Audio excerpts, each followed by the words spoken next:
République démocratique du Congo, la justice va finalement se saisir du dossier du ministre de la formation professionnelle poursuivi pour détournement de deniers publics, ceci après autorisation du Parlement. Au Burundi, des résultats partiels des élections générales qui se sont tenues mercredi dernier ont été annoncés par la commission électorale. Des résultats que rejette le chef de l'opposition Agathon Rwasa. On en parle dans cette édition.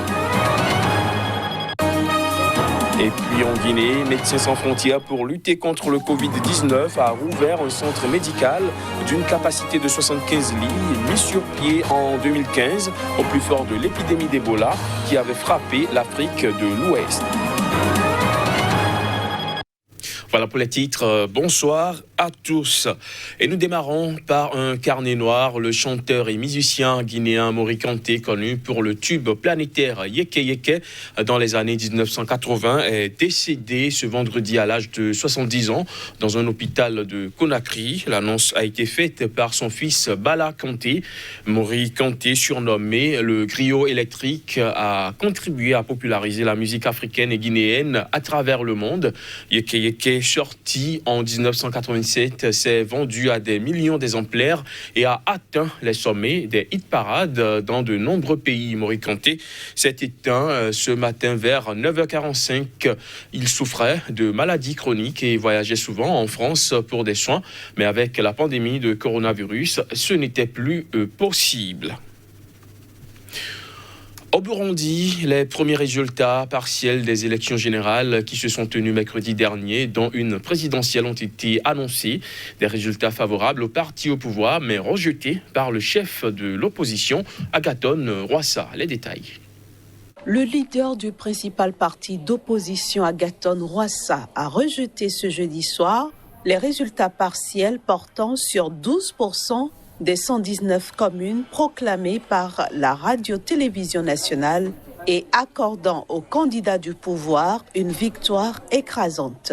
Ces résultats partiels donnent par exemple au candidat du parti au pouvoir, le général Évariste Ndayishimiye, 13,9% contre 24,6% à Agathon Rwasa.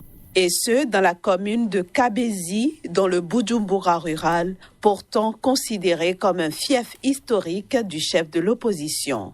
Je rejette ces résultats. Ces résultats qu'on est en train de proclamer sont des résultats fantaisistes.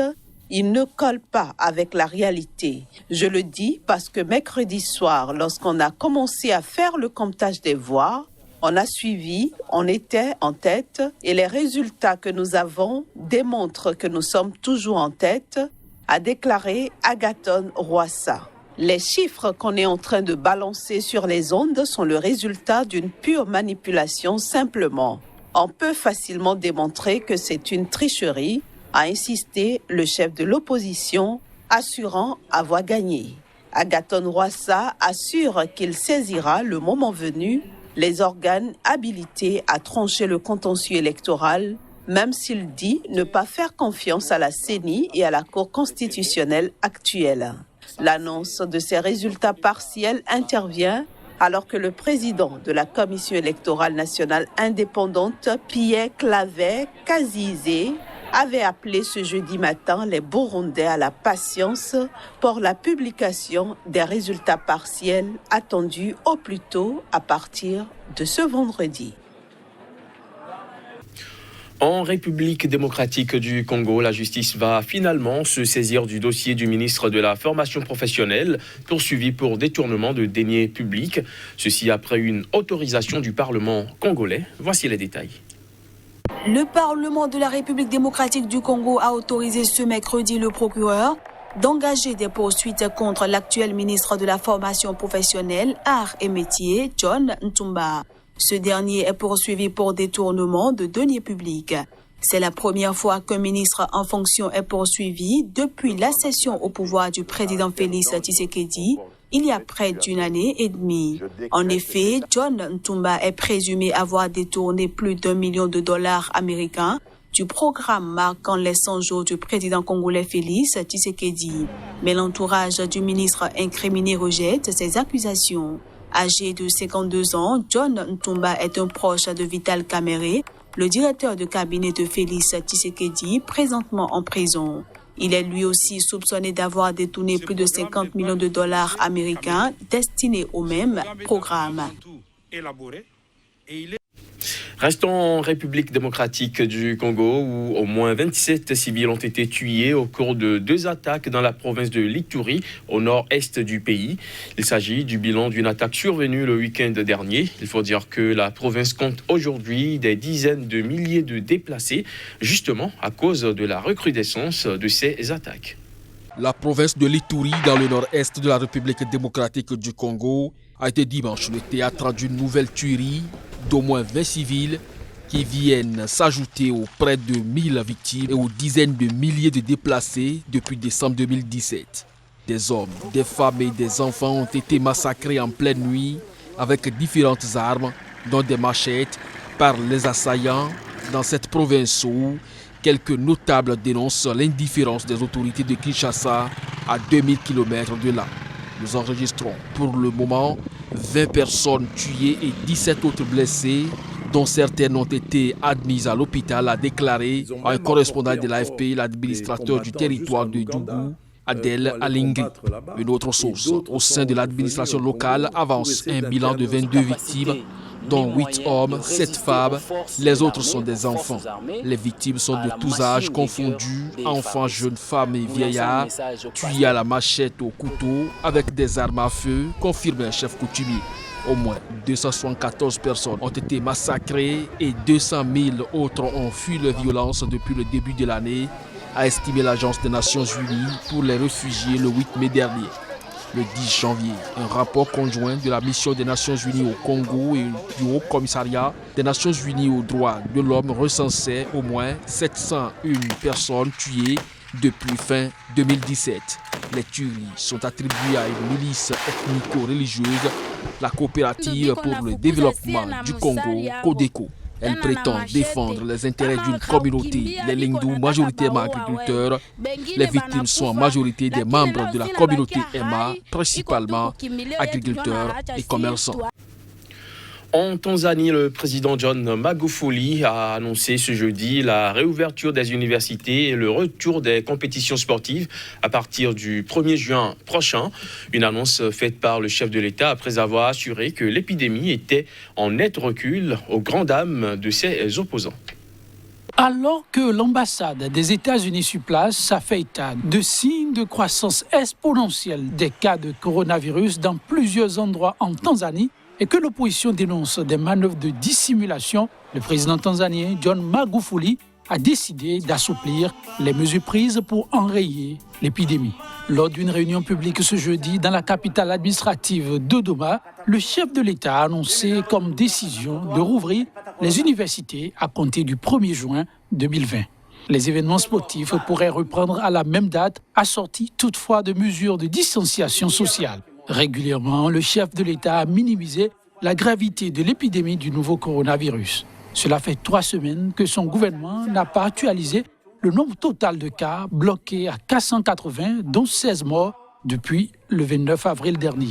Le président Magufuli avait annoncé dimanche que le nombre de cas avait drastiquement diminué dans le pays grâce aux prières des Tanzaniens, sans toutefois donner de chiffres.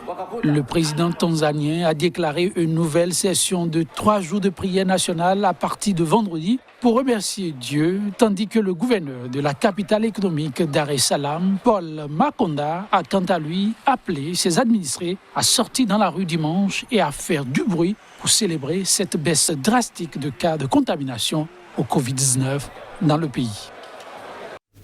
Il faut dire que cette décision du président John Magufuli de rouvrir les universités et les événements sportifs dès le mois prochain n'est pas bien accueillie par tous.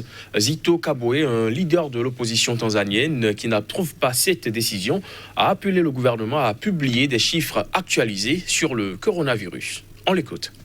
La décision d'ouvrir ou non les écoles devrait être guidée par des preuves scientifiques et nous n'avons pas ces preuves scientifiques. Je suis donc très inquiet que le président Magufuli soit si pressé de ramener la situation à la normale, quel que soit le coût en vie humaine que ces décisions pourraient causer aux Tanzaniens. decisions might cause to Tanzanians. As a country, we have to share information with. En tant que pays, nous devons partager les informations avec les organisations mondiales, comme les organisations basées à l'ONU, l'OMS et autres. Et nous ne partageons pas ces informations. Nous traitons cette maladie, le virus, comme une question de sécurité plutôt que comme une pandémie de santé publique. Et c'est une erreur.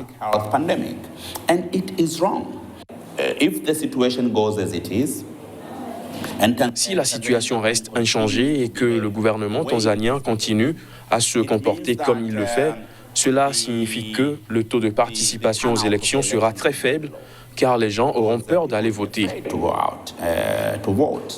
Les campagnes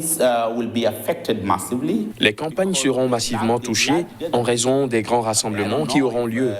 Je ne sais pas si une personne censée permettrait ce qui s'est passé au Burundi, où vous avez des rassemblements massifs alors que la pandémie existe encore. En Guinée, Médecins sans frontières a rouvert dans la banlieue de Conakry un centre médical d'une capacité de 75 lits.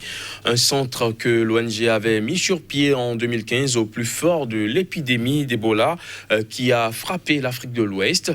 Une centaine de médecins y suivent des patients aux symptômes légers et graves dans un espace rénové et adapté pour lutter contre le Covid-19. Malgré l'état d'urgence, le couvre-feu et d'autres restrictions, le pays a vu le nombre de contaminations monter en flèche avec près de 3000 cas confirmés, dont une trentaine de décès. Je vous propose à présent d'écouter quelques acteurs de l'ONG Médecins sans frontières rencontrés sur place. La sécurité du personnel médical, en fait, c'est d'avoir d'un côté les patients qui sont positifs et d'avoir toute une structure de l'autre côté qui permet au corps médical de circuler dans un environnement qui soit le plus contrôlé possible, quoi. Donc ici, on est dans la zone d'habillage pour les hommes. Effectivement, c'est ici que les gens se préparent intégralement en termes d'équipement de protection. On a quand même cette anticipation dans nos gestes, dans nos préparations, dans nos façons de nous planifier. Donc aujourd'hui, oui, en termes de prise en charge, on a cette expérience Ebola qui nous aide réellement dans la réponse aujourd'hui face à la Covid-19. Fin de cette édition, merci de l'avoir suivi.